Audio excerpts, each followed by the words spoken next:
Salut une fois de plus et bienvenue à cette vidéo consacrée au contournage 2D, spécialement au contournage 2D.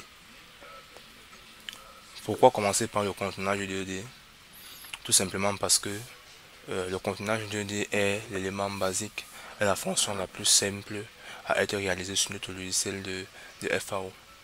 Si je le dis, c'est parce que nous pouvons travailler avec un autre logiciel, que ce soit Illustrator, que ce soit CorelDRAW, que ce soit même CorelDRAW, oui, et l'enregistrer en PLT ou en EPS, et l'ouvrir dans notre logiciel NS Studio et avoir le même rendu que le contenage 2D effectué sur un logiciel de FAO proprement dit.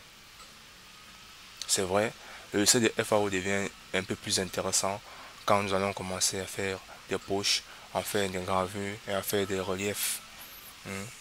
Parce qu'avec d'autres logiciels, on ne peut pas facilement les avoir, hormis celui des, hormis celui de, hormis le logiciel de FAO proprement dit. Donc, quand on parle de contenage 2D, on fait concrètement allusion à quoi? Contenage 2D, en fait, c'est fait concrètement allusion à ceci, ce qu'on appelle ce profil-ci. Là, on s'en rend compte que la machine a eu à usiner tout le profil, tout le profil ici. Donc, la machine usine le profil sélectionné.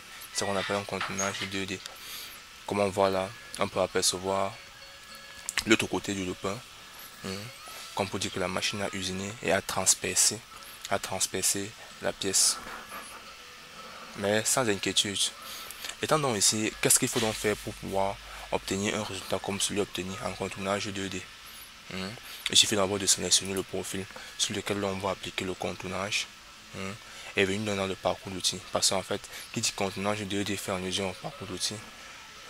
On vient dans le parcours d'outils et dans le parcours d'outils, donc on va choisir le tout premier élément du parcours 2D qui est le contournage 2D. Une fois sélectionné, donc, on nous pose la question de savoir est-ce qu'on veut que notre outil, en usinant la pièce, usine la pièce en entrant à l'intérieur du but ou usine la pièce étant à l'extérieur du but. Étant à l'extérieur du but, on conserve identiquement les dimensions qui ont été données lors de la création du profil avec des logiciels que ce soit de CAO ou de FAO. Et en mettant donc à l'intérieur du profil, ici, on s'en rend donc compte que la mèche sera à l'intérieur du profil.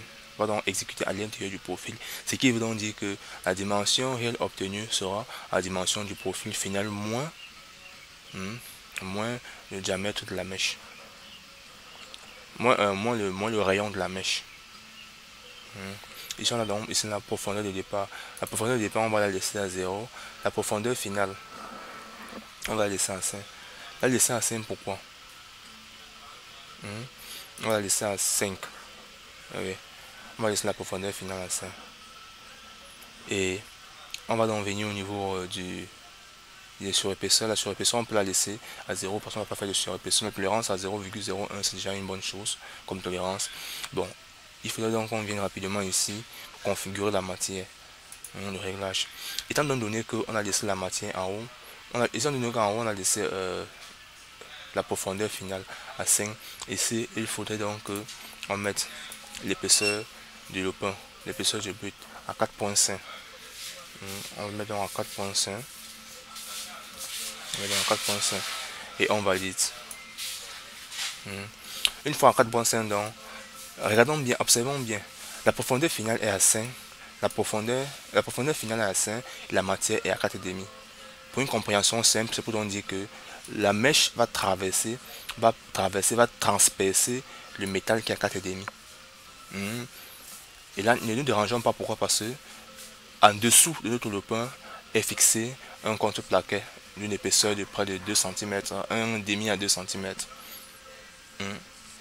Après, une fois ces deux éléments paramétrés, revenons donc au niveau de l'outil. Parce que, revenons donc au niveau de l'outil. D'ici là, donc, je vais choisir un outil de 2D, un outil 2D tout simplement, comme celui-ci. Venir dans modifier. Modifier pourquoi? Modifier parce que le diamètre de ma mèche est à 3. La profondeur de passe ici est à 5. La profondeur de passe ici est à 5. Si la profondeur de passe est à 5 et que au niveau de la profondeur finale, j'ai mis 5, là, je suis sûr que je vais pouvoir couper une seule fois. La machine va couper une seule fois. Mais si la profondeur finale ici était à 6 et que j'avais mis à 5, je suis sûr de moi que là, je devais avoir 2 passes pour obtenir.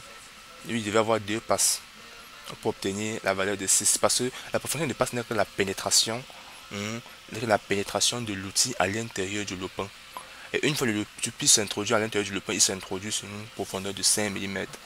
La profondeur de passe. Et donc si ici avait été à 6, au niveau de la profondeur finale avait été à 6, là on serait dans l'obligation soit de mettre 3 comme profondeur de passe pour que la machine exécute 2 passes, ou alors 6 pour que la machine exécute une passe. On pouvait toujours laisser 5, la machine devait faire un passage où il devait enlever 5 mm, et le deuxième passage il devait se consacrer à enlever un seul millimètre. Mais il n'y a pas d'intérêt à le faire. Pourquoi? Parce que là déjà on a déjà 5 mm. 5 mm ici, 5 mm ici. Donc qu'il pleuve, qu'il neige, tout sera comme il se doit de l'être. Donc on peut donc descendre là, donc on peut pas sauter, on va se permettre pour un début de sauter ce qu'on appelle ajout de mouvement d'engagement et ajout de mouvement à la rame. Ici donc on va donc venir enregistrer le parcours d'outils. On pourrait donc mettre le nom contournage 2D, on pourrait mettre un nom comme contournage.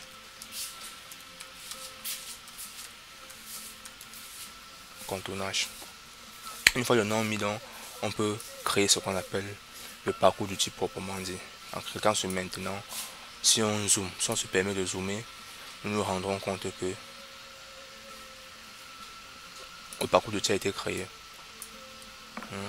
Le parcours d'outils a été créé à l'intérieur parce que j'ai sélectionné l'intérieur. Si j'avais sélectionné l'extérieur, il serait allé à l'extérieur du métal.